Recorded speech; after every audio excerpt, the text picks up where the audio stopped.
We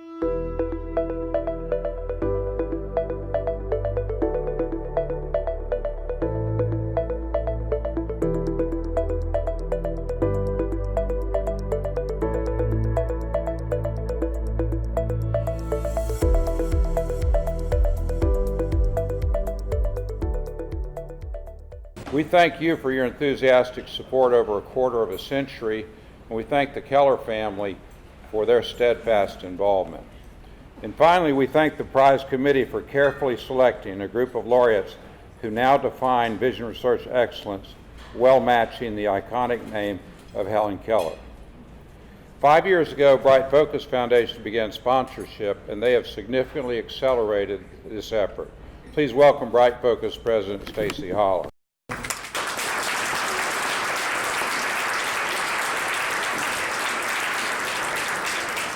Thank you, Bob, and our good friends at the Helen Keller Foundation.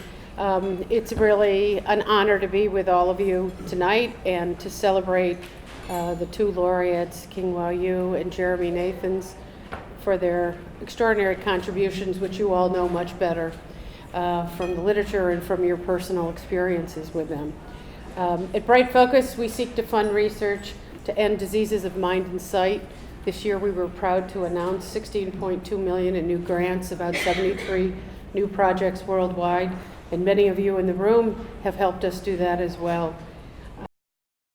I would like to celebrate Helen Keller with all of you, to remember one of her most wonderful quotes, which is, "Alone we can do so little, together we can do so much." And that really expresses the partnership we have with the Helen Keller Foundation and our shared value and the importance of research to save our sight. And with that, I'd like to move forward and introduce Nick Delamere and Joe Hollyfield, who are the co-chairs of the Helen Keller Prize for Vision Research, and enjoy your evening. Thank you.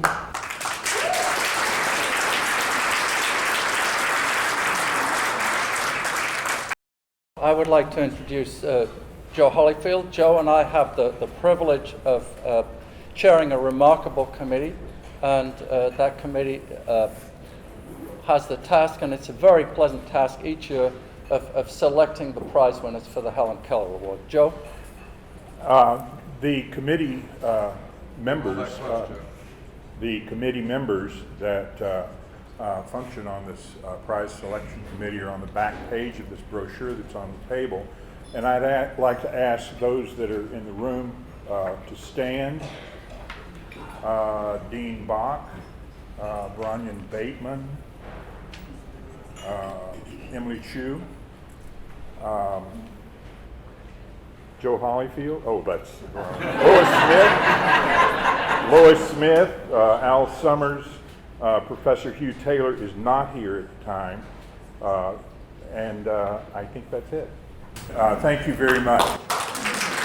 It's a great pleasure to talk a little bit about two dear friends and colleagues and amazing people in vision science, Jeremy and King, and it's sort of humbling to introduce them.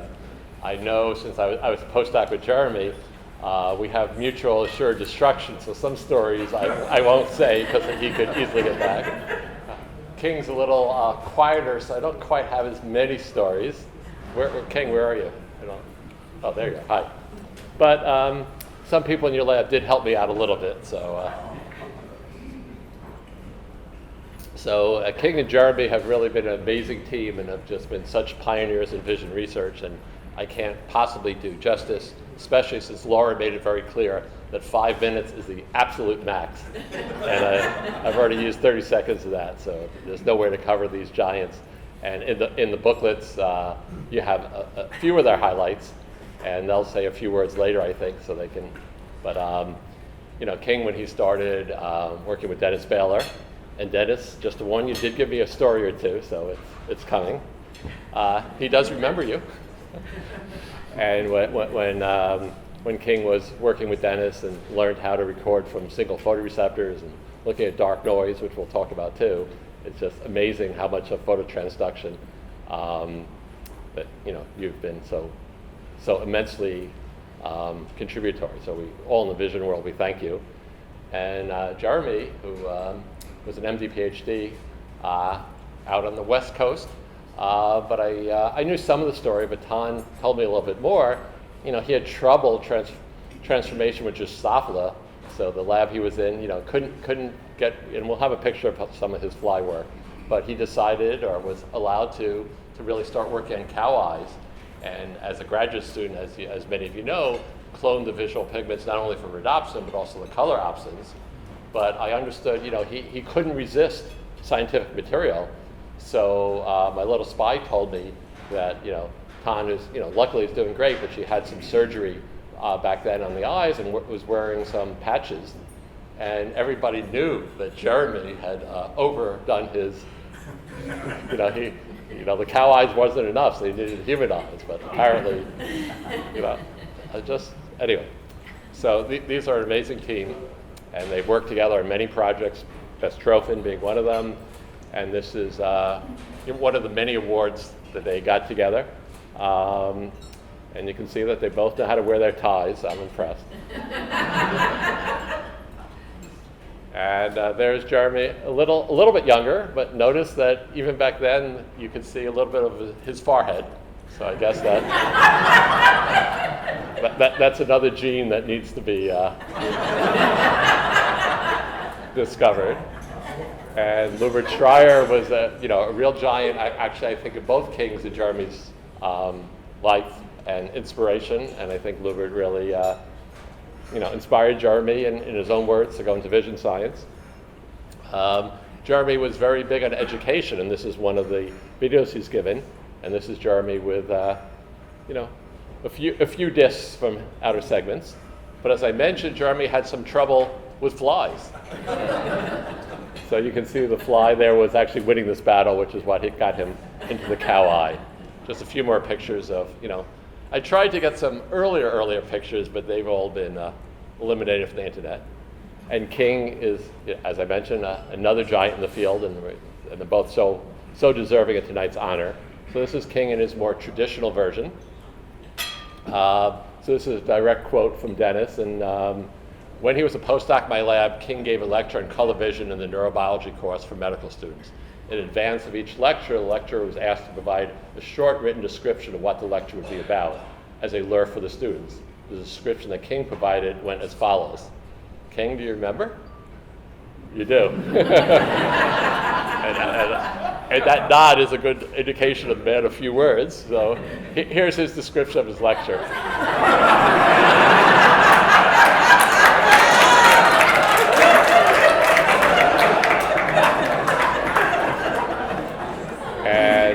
Dennis also sent me a picture, which, in the old days, resolution wasn't what it was like today. But I don't know if anyone can find King in that picture. Do you recognize yourself?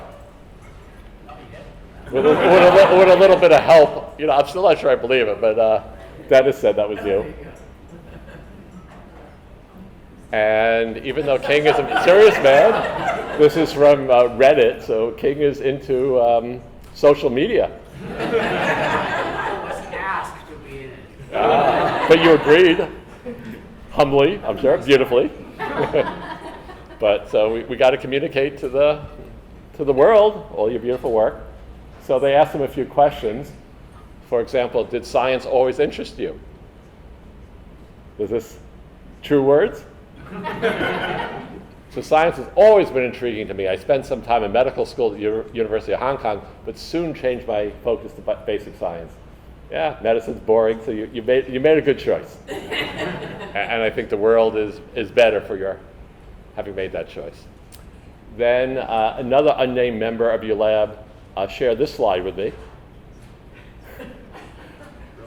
Yeah, does the data look familiar? This is King studying dark noise.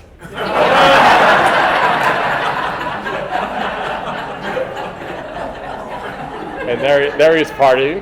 He is a party animal. So basically, in summary, and I hope I'm within the 5 minutes, Jeremy and King, congratulations. You guys are amazing. Thanks for all you have both contributed to vision science, and thanks for the generations, literally, of scientists that you have both trained and inspired. Congratulations.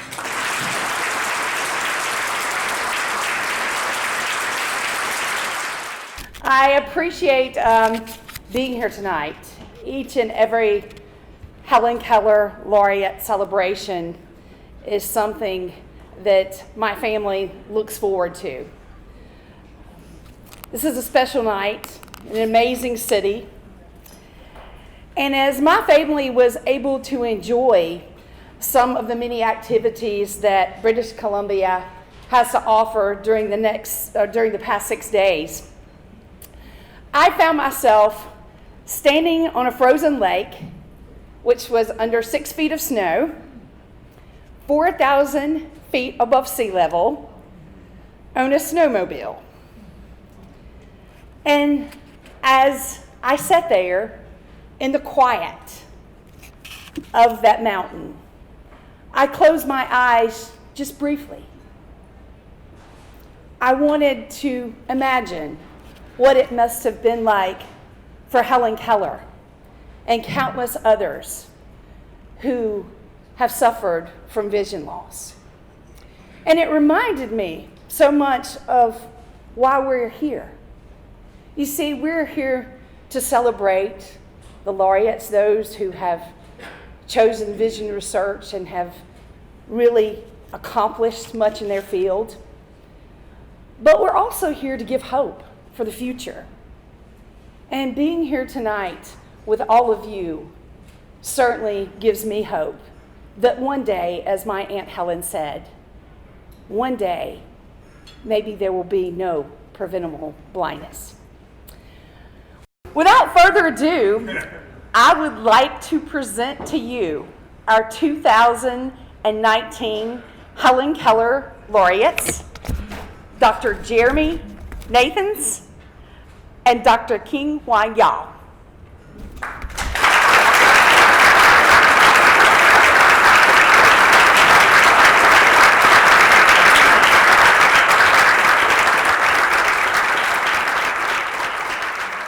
I will come to Dr.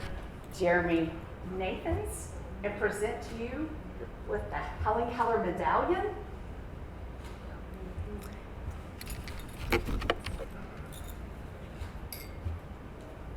Dr. King Hua Yao, I would like to present you with the Helen Keller medallion. I did it. And for both of these gentlemen, I have honorariums. Thank you all so much for your work. It is truly very, very meaningful to the Helen Keller family, and I know to all these people as well. So thank you so much for being here, and congratulations. I just want to say a few words. First, Don, thank you for your very kind words and for your friendship for more than 3 decades. King and I are deeply grateful to the leadership and the staff of the Helen Keller Foundation and the Bright Focus Foundation for your decision to honor the two of us with this year's award for vision research. To be associated in some small way with Ms. Keller's remarkable life and legacy is inspiring. For me, it is also a special honor to share this award with my dear friend and colleague, King Wei. For almost 40 years, I've been fascinated by vision. This interest was kindled by a pair of lectures that I heard when I was a beginning MD PhD student at Stanford. One lecture was delivered by Lubert Stryer, and in it he described his laboratory's recent discovery that photon absorption by rhodopsin activates a G protein coupled cascade. The second lecture was delivered by King's postdoc advisor, Dennis Baylor. And in that lecture, Dr. Baylor described the experiments that he and King and another postdoctoral fellow in the lab, Trevor Lamb, had recently conducted, in which they observed the current responses of rod photoreceptors to single photons. Listening to those lectures, I was awestruck by the beauty of vertebrate photoreception and the remarkable performance of the retina and the elegance of vision research. I should also say that Stryer and Baylor are terrific public speakers, so I was hooked. In the 40 years since that time, my colleagues and I have investigated a variety of topics related to the visual system, with a particular emphasis on those areas that could inform our understanding of inherited diseases of the visual system. Our earliest work focused on the structure and function of cone pigments, the light receptors that mediate color vision, And then, in particular, we were interested in inherited variation and in the genes that encode those proteins and the results of that variation for color vision. But that led us to investigate inherited variations in other visual system genes, and in particular rhodopsin, and the ways in which those variations cause autosomal dominant retinitis pigmentosa. Starting about 30 years ago, we began working on the development and the control of gene expression in the retina. And as an outgrowth of that work, more recently we've been studying patterns of retinal gene expression in response to disease and injury.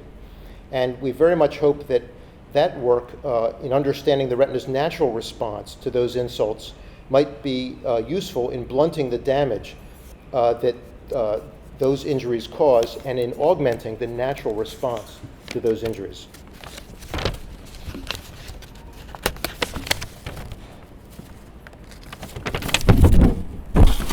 Our most recent work, and this is now the last about 12 years, has focused on the unique properties of blood vessels in the eye and the brain, and on diseases that affect those vessels. We began with inherited defects in the retinal vasculature, and in particular in angiogenesis, that lead to varying degrees of vision loss. And we have been especially interested in understanding how retinal neurons and glia communicate with retinal blood vessels, because we've shown that defects in one of those communication systems causes Norrie disease and familial exudative vitreoretinopathy. And those two retinal vascular diseases really were our entree into this entire field. So in closing, I'd like to note that no scientific research, certainly not my own, occurs in isolation. We all benefit from the insights and the observations of those who preceded us, and from the wisdom and generosity of our teachers, colleagues, students, and collaborators. Laboratory research in particular is a team effort, and the team's accomplishments come from the expertise, the creativity, and the hard work of students, postdocs, technicians, research staff, everyone. I have generally made the coffee and a few other things, but they're the ones who have done the really hard work. So over the years, I've been fortunate to work with a remarkable group of teammates, and this award really recognizes all of them, and I'm so very grateful. Thank you. So I also want to thank Don for his very kind introduction. The Helen Keller Prize is the most prestigious vision award, with previous awardees being all giants and pioneers in vision research. And many of you are actually in the audience. So to be able to join them in such company is, of course, a tremendous honor indeed. And to receive this honor bearing Helen Keller's name is a heartwarming and just inspiring experience, given her indomitable spirit, courage, and optimism. Finally, of course, there's no greater joy than to share the award with Jeremy Nathans, who's one of my closest colleagues at Johns Hopkins. So I started my vision research as a postdoctoral fellow at Stanford with Dennis Baylor, then with Sir Alan Hodgkin at Cambridge, England, both of whom I count as my great blessings. And I spent then 5 years in University of Texas Medical Branch, which was able to shelter me from distraction and allow me to figure out a good part of rod phototransduction. Then I moved to Hopkins, which is a fantastic institution in its collegiality, and I was able to expand from cell physiology to molecular biology, mouse genetics, cell biology, and even some biochemistry, all of which have come to fruition in one way or another. I also actually venture into the science of taste through interaction with Dr. Randall Reed at Hopkins. And in fact, the transduction mechanism in olfaction happens to be remarkably similar to rod phototransduction in the eye. And in fact, over all these years, my work on olfaction, rather than serving as a distraction, has actually allowed me to broaden my perspective about this all-important motif of GPCR or G-protein coupled receptor signaling, which is a major target now in the biotech industry. At Hopkins, my colleagues and I went ever deeper into the rod and cone phototransduction mechanism and managed to solve several decades-old questions and controversies. We also delve into non-image vision, first in terms of the reptilian parietal eye, which happens to have color opponency within a single photoreceptor, while offering us also a very general principle about transduction in the entire animal kingdom. And this side venture also led us naturally to the intrinsically photosensitive retinal ganglion cells, which lay hidden for 100 years before being first discovered by David Burson at Brown University. We mapped genetically the projections of these cells to the brain, and at the same time were able to solve the phototransduction mechanisms in these cells. And most recently, we found evidence that these cells actually appear to be evolutionarily very ancient, even though they also are present in us, supposedly the most advanced of species. Well, the exploration continues, I hope, driven by my still really yet not quite finished fascination with the eye. And I want to thank the Helen Keller Foundation and also the Bright Focus Foundation and, of course, the jury for choosing us for the award. And, of course, I want to express my gratefulness to all my former students, postdocs, and collaborators, some of whom are sitting right here, because without them, this just would not happen.